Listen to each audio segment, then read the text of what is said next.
Welcome back. Terrorism over the years has affected thousands of people, most of which are women and children. But today our focus is on women and the fight against terrorism, even as the world marks the International Women's Day, which was yesterday, the 8th day of March. To help us discuss this is Lionel Rawlins, the AUN security consultant. You're welcome on the show. Good morning once again. Jam.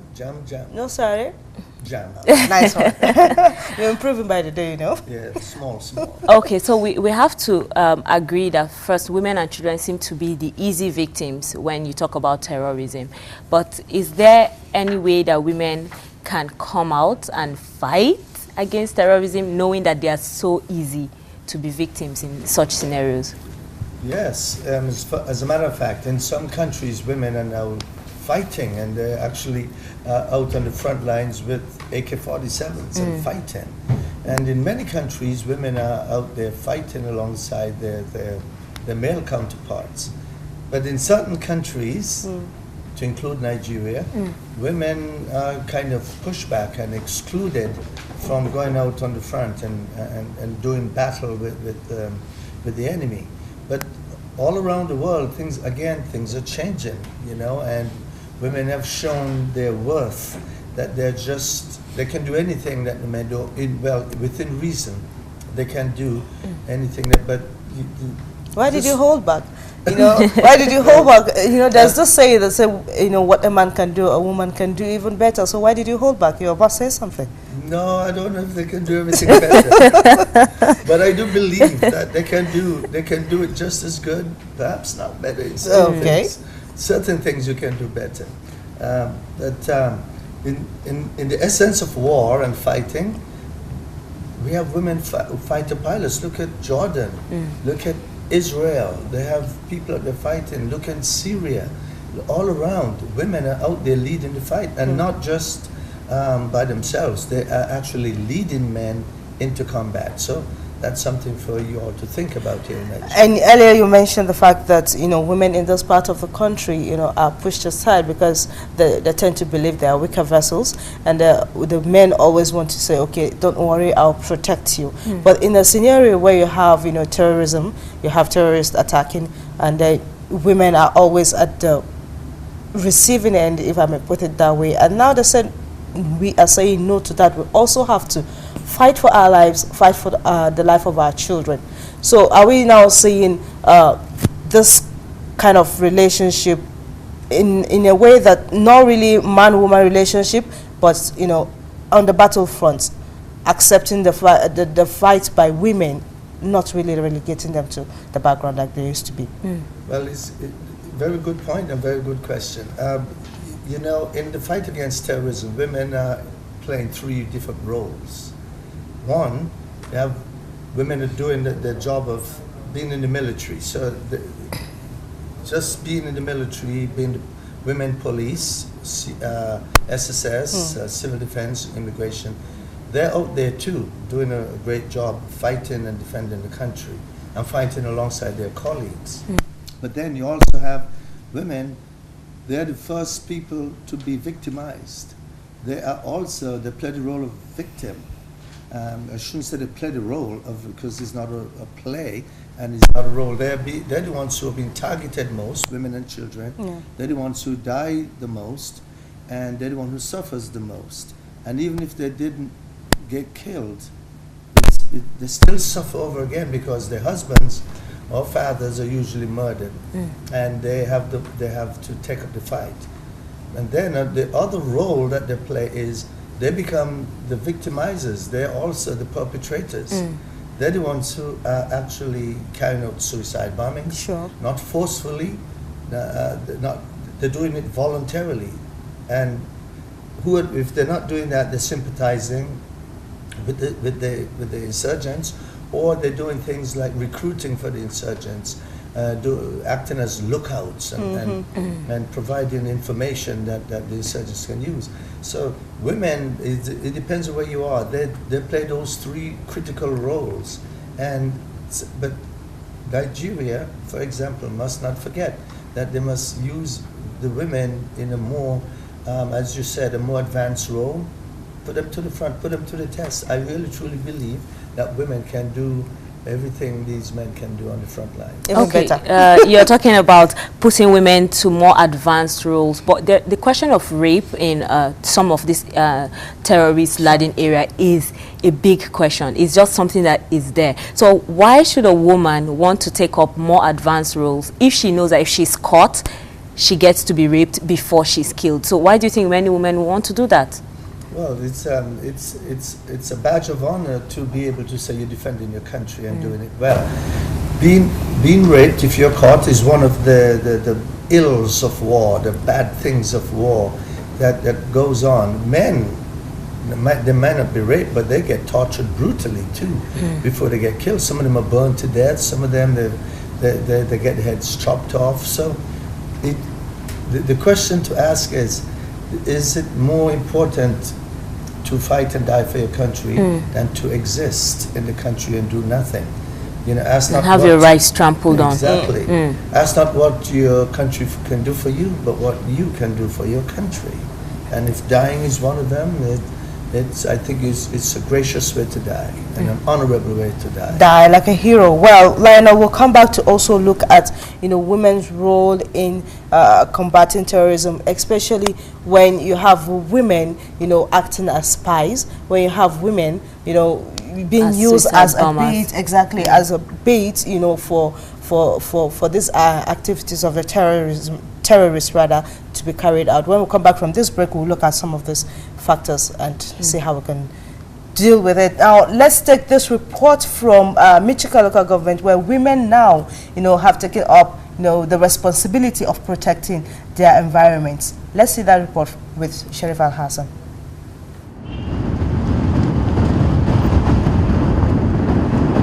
This is what has become of Michika, a one-time industrious community after the destruction of Boko Haram. It is now a ghost town with empty streets and very little people. Well, seeing shows of bullets like this in Michika is a reflection of the wide-scale destruction the people of Michika have seen. The markets, mosques, churches are all destroyed, making the town one of the worst affected of all 21 local government areas of the states. Residents here have taken their safety into their own hands and formed a vigilante group to complement the effort of the military. And the women who have lost everything are signing up, saying now they have nothing to lose. Juliana Abu is still dealing with the trauma of losing her entire family to the attack. The only survivor is this little boy, and defending him is her only priority. Yara mu ma aka kashe su, da su suliki na gaba daya, aka kashe su, gidaje babu, abinci ma babu. Sannan Allah ubangiji ya taimake mu, mu dawo gidan lafiya, ku zo ku taya mu abinci, ku taya mu makaranta, ku taya mu kiwo lafiya gaba daya. This is the first time in 7 months the chairman of the local council is visiting Michika. His heart bleeds for a destroyed livelihood. His entire local council burned to the ground. I feel bad. The situation I saw today, honestly, I'm touched. honestly, I'm touched. So the situation is at least is beyond accessible. Stakeholders of the local council have called on the government and other agencies involved to come to their rescue. We have a view that the federal government of Nigeria must wake up immediately to reconstruct this community. Because Unlike us, who have been shielded by the military from any kind of harm, returning residents are still not fully convinced that peace has returned to Michika. Morale is high in the Nigerian military, who rejoice in the successes of capturing Michika and its environs. They are now strategizing to commence a total war in Goza before the March 28th and April 11th elections. No doubt the recapture of Michika is part of Nigeria's military effort to stamp out Boko Haram in no distance time. But for many residents here who have suffered the torture of Boko Haram, it will take a very long time for them to regain back their losses. All they are after for is for government and other agencies involved to hasten ways through which the one-time industrial community will bounce back to life. Well, that was Sharifa Hassan's report from Michika local government area. Now, Lionel, with what you just saw in this report, women, even with the baby on her back, is fully determined. You could see that those women are already hardened because of some of the issues, I mean, some of the things they've gone through, you know, in the hands of the terrorists. How much more do we expect women to, you know, participate in the fight against terror? I think that is a great start. I think we should absolutely see more of that. And women need to pick up arms and go and defend their country, their villages, the state. If a bullet is coming at you, it doesn't matter if it is a woman firing it, a man or a child, it's going to kill you. Yeah. So it doesn't really matter. If you train a woman in tactics and how to use the weapon, she can actually do a great job in defending not only herself, but her village and her city and her town. All over the world they're doing it. It's been done now in Iraq, it's been done in Syria. In Mexico, they just created a battalion of women to defend the city against the drug lords, and they're teaching them how to use weapons. And since they've done that, the place is drug-free, well, to a great extent. So this is what we should see happening more and more around here. The problem would be men do not like to see women in combat roles with weapons. Being more powerful. But they think you'll be dangerous. That is the point. And they'll quit beating you because you have a gun and you know to use it. Yeah. But also, culturally speaking, men, it is difficult for a man to accept that he's in a foxhole with a woman fighting side by side.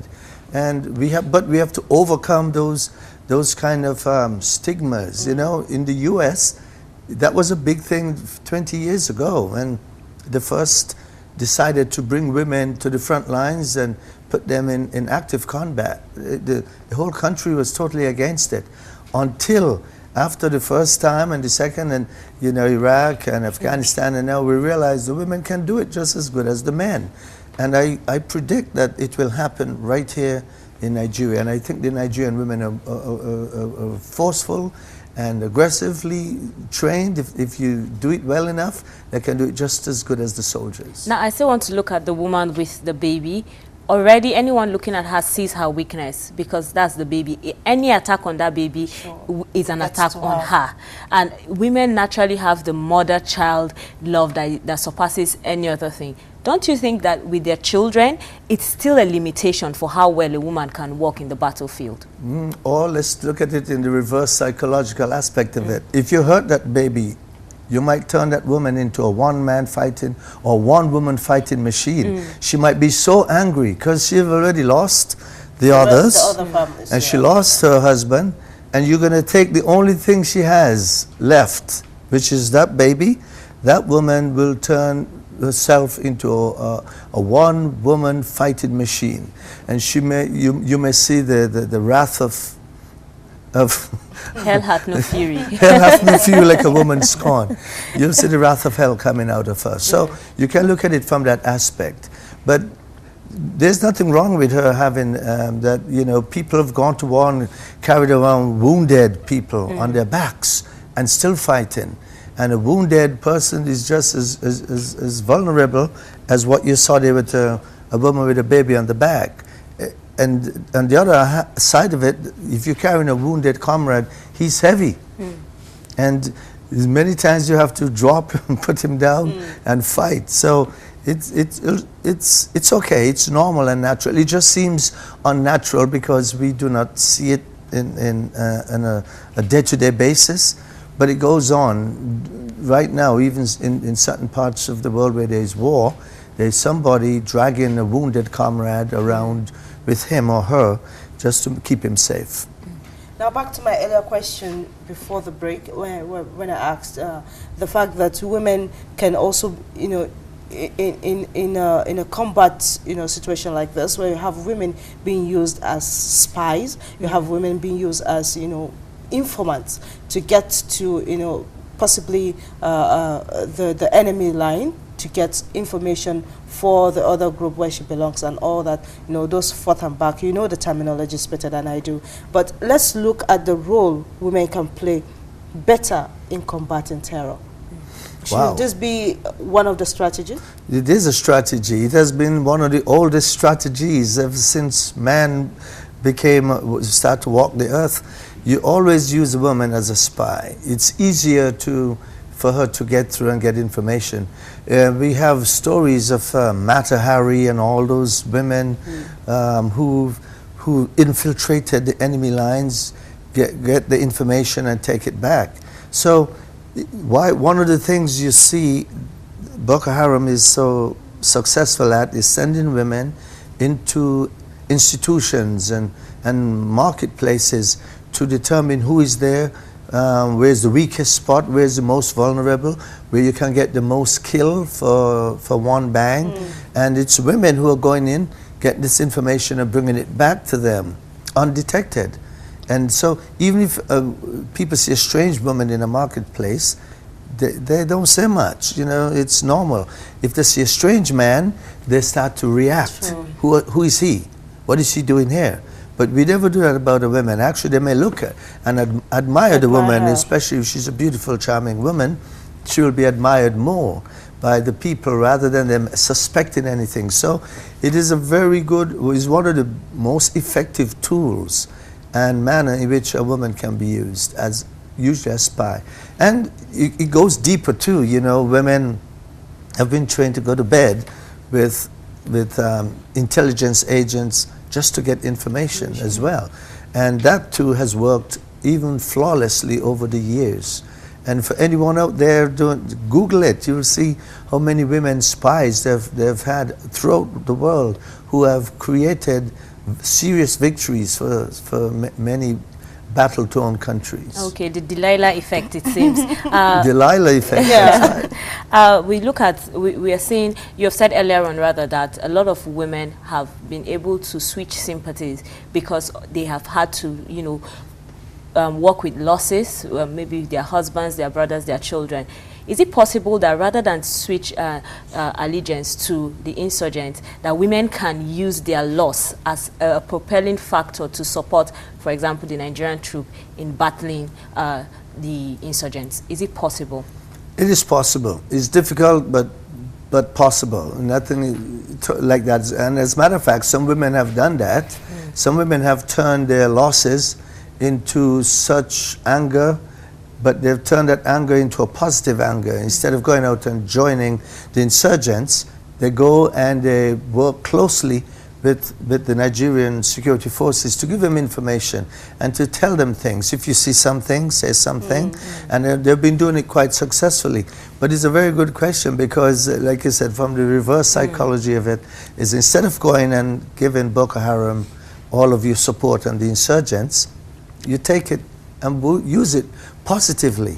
And that is one of the reasons why the security forces today are doing so very well. And is in Chad, it is highly encouraged that women who have been who have been in that situation to come and give information, and that is why the Chadians are so successful at this. They know what they're doing. So now to Nigerian troops and the fight against terror, we have the contemporary society do believe that the woman is always should be in the kitchen, should be at home and all that, which on this part of the country rather, we have women also not really playing effective role when it comes to where the men are, and they always believe that they shouldn't be there. But now that we have this situation at hand and we need to fight it to the letter, what encouragement do we give women in this part of the country as to the fight against terror? It's tough. It is tough because you have to, first of all, battle the cultural thinking and your traditional thinking. And but remember, the Iraqis did it. Well, the Iraqis did it. They had no choice. They didn't really want to do it, but they were engaged in such a bitter war that they had nothing to lose at that point. Nigeria hasn't gotten to that point, and so we even though we have these bombings here and there, Nigeria is relatively pretty good. They haven't seen warfare like they see in Syria and Somalia and Yemen and those places. So we're doing pretty good here. So despite people thinking that we're so bad and things are so horrible, Nigeria is doing pretty good. So there's going to come a point in time when we will go back to that idea of bringing women and assimilating them into the system and getting rid of this old traditional thinking, because it's just archaic. It's just 7th century thinking. Women should be up front doing the things that they can do and trained to do, and I'll guarantee you'll see a huge difference in the Nigerian way of life if they were to do that. Breaking the barrier of culture and religion will definitely be an issue everybody will have to contend with. Well, everyone will not have to contend with it, only the people it affects. Okay. It might not affect you. Most modern thinking women will have no problem doing it. It's the people who, I've had women who come to work at the American University in security, and then they will say the day they went through the entire training for 4 weeks, and on the day that they're supposed to start working, they'll come crying, says, my father said that he doesn't want to see me in a uniform. She said, why did you do this training for 1 month? Why did you punish yourself? Did you not know this? They said, yes, but I thought he would have changed his mind. So, this is deep. And by the way, and this is from a family who none of them were working. And here is a woman who is going to get a job, gainfully employed, a monthly paycheck, and they said no, because we don't want to see you in a uniform. So these cultures and thinking are difficult to break and to change. They would rather stay hungry than to see his daughter in a uniform. So can you imagine, and this is just security, can you imagine in the army or the Air Force or the Navy, where you're really carrying guns and boots and out in the jungle and out in the bush fighting? So I believe it will happen though, because I'm an optimist. It will happen, and most women today, the younger generation, are not going to sit back and see their future and their dreams and the goals destroyed over some old man with old thinking. And I think there's hope, and it will happen. Okay, before we take this quick break, we want you to ponder on this. What's the fact that women are wearing uniforms, are picking up arms, carrying their babies and getting ready to fight? What effect it will have on the male folk? Will you ponder on that for a bit? Let's take a quick break. When we come back, the show continues.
Welcome back. We have been talking about women and the fight against terrorism with Lionel Rawlins, the AUN security consultant. We asked you a question before we went on the break, what impact it will have on men when they see women picking up uniforms, taking up arms, carrying their babies and going to the war front?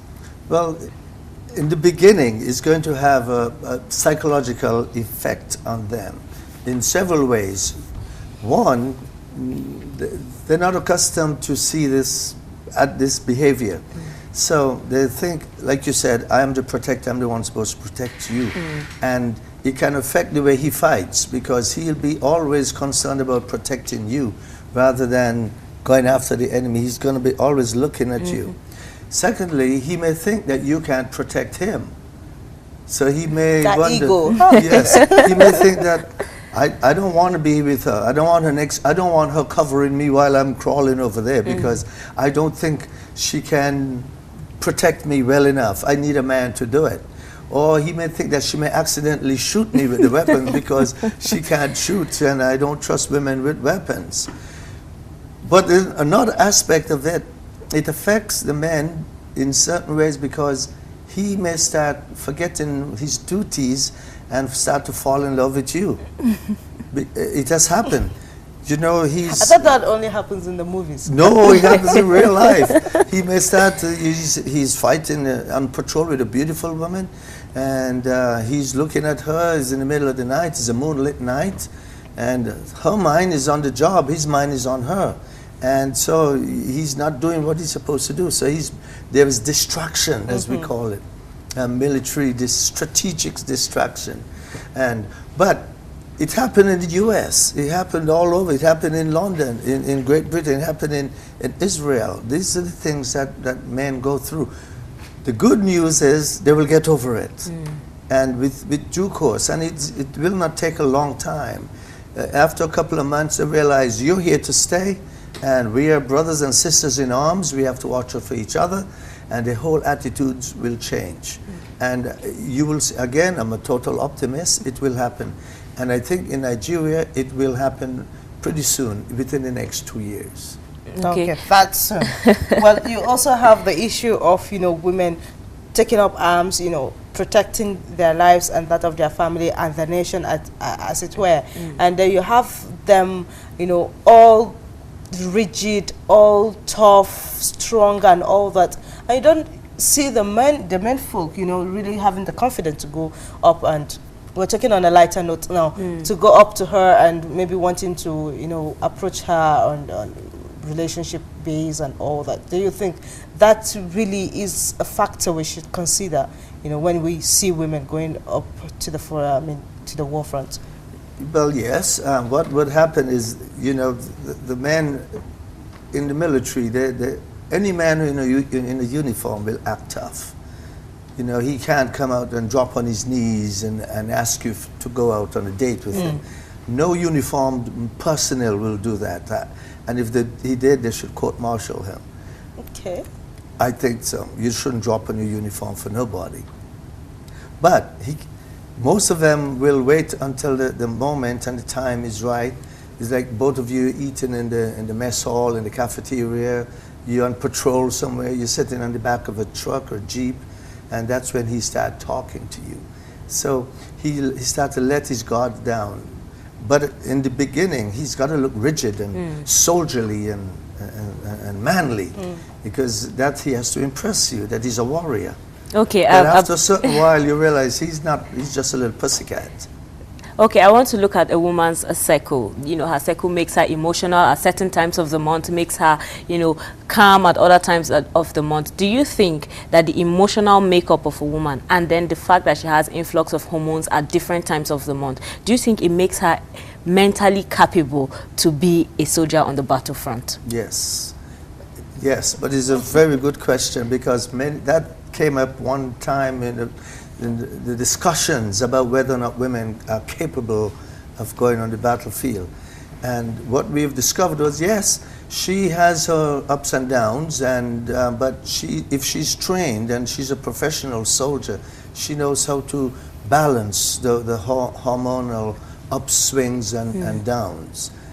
But what will affect her more so than the emotional imbalance would be the pain. Sometimes for some women it's very painful, and sometimes it can be uncomfortable if you're out there for a couple, 6-7 hours fighting and you haven't had an opportunity to change or anything like that.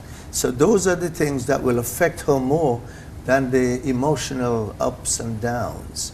It's the physical pain that she will feel as a result, or just the discomfort of a heavy flow or something like that. But these are things that people have been studied, and it's a very good question actually, because this is one of the things that came up when there was this deciding in the US whether they should bring women into the military.